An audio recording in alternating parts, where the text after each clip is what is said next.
الحمد لله رب العالمين والعاقبة الصلاة والسلام على سيد المرسلين أما بعد فأعوذ بالله من الشيطان الرجيم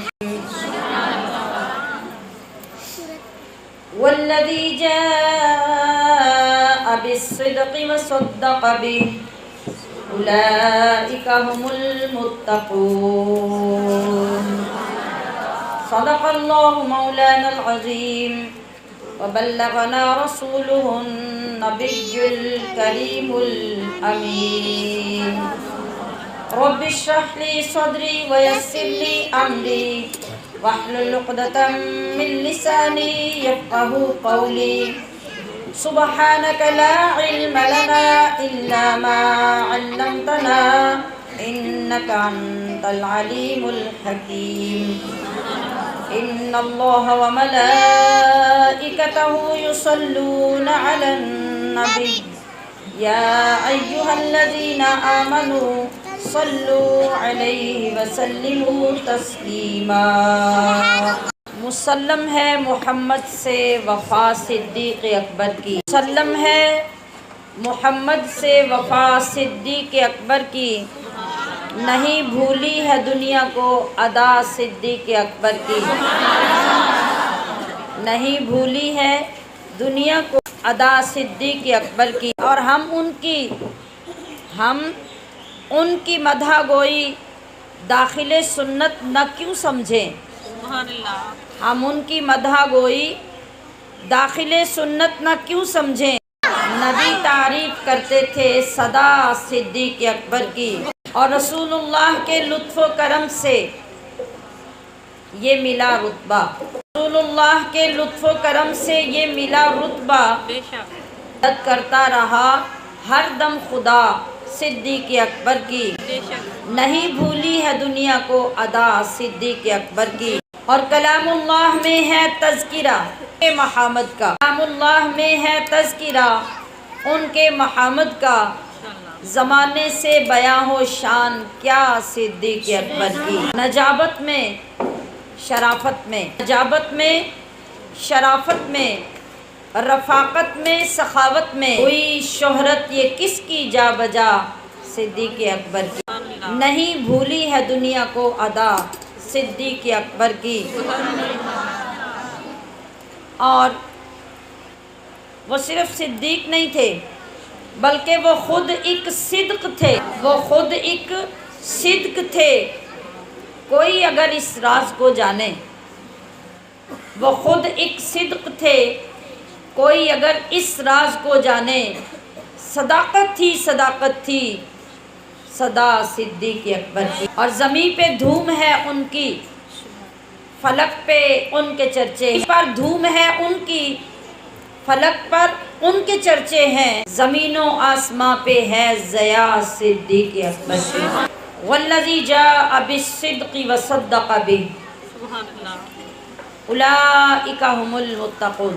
سورہ زمر سے آیت نمبر 33 کی تلاوت آپ کے سامنے پیش کی، جس کی تفسیر سیدنا علی المرتضیٰ کی زبان اقدس سے سماعت کیجیے۔ نام پہ توجہ دینی ہے اور دلوں کے پھول کھلا کر۔ تفسیر کون بیان کرنے لگا ہے؟